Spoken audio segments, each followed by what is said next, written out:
I'm going to make Saag Paneer, a winning combination. Saag is spinach, and I'm going to use an Indian cheese called Paneer. But the first thing I need to do is actually wilt my spinach. I've just washed the spinach, checked there's no grit on the leaves, and the water that actually clings to the leaves on the spinach will wilt it enough. You don't need to add any more water. Pop it all in the pan. Looks like a lot, but spinach does break down. You put a lid on, leave it for about 2 minutes, and then you need to actually drain out all the moisture. So earlier, I've taken out my spinach, left it to drain in a colander, and then I now need to take all the moisture out. And the best way to do that is actually just use your hands. So if you run it under cold water for a few minutes so there's no heat in there, and then just squeeze out all the moisture with your hands as much as you can get out. Now a lot will come out, but just keep going and going, 5 minutes, 10 minutes, whatever you've got time for. I've just put the spinach to one side, and I need to actually make the body of my sauce. So I need to firstly add in some oil, and then into that I'm going to add some cumin seeds. Cumin seeds add great texture, lovely flavour, and it creates the base of most Indian dishes. Give it a stir.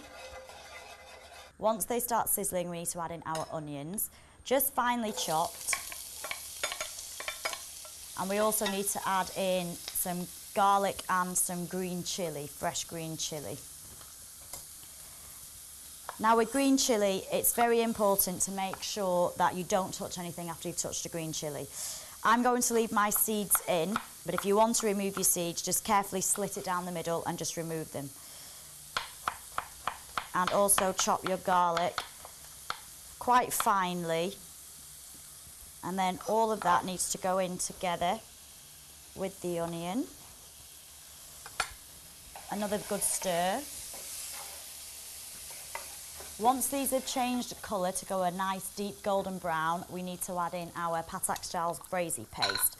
It's going to be a medium dish, so we'll only add in about 2 tablespoons. That's plenty to serve 4.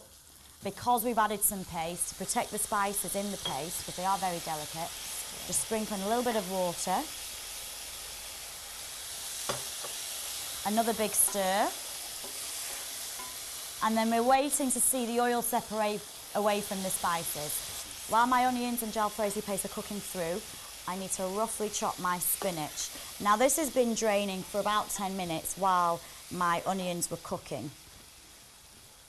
So roughly chop it. You don't need to actually chop it very much because the spinach leaves are actually quite small in the first place. And then just put it straight in. Give it a good stir. And we only need to leave that about a minute or so, during which time we can actually get our paneer ready to be put in. Paneer is an Indian cheese, sometimes known as Indian cottage cheese, but actually it's not got the consistency of cottage cheese at all, and it actually looks a lot more like halloumi or a hard mozzarella. And it actually comes in a block, and we just need to slice it. You can slice it any size you want. I find just slicing it into bite-sized pieces is easier. And unlike most cheeses, it actually won't break up while you're cooking. This has been cooking for about a minute now. The spinach is actually cooked through. We already wilted it, so it's not going to break down any further. We just need to actually put in our paneer cheese.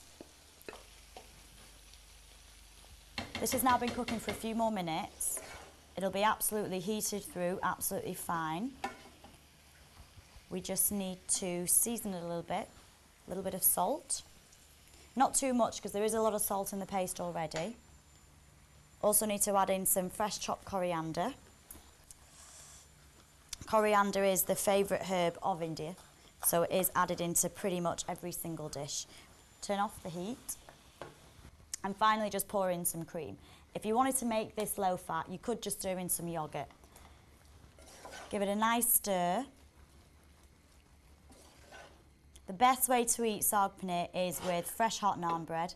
Garlic and coriander naan bread tastes the best because the flavours complement the flavours that are in the jalfrezi paste already.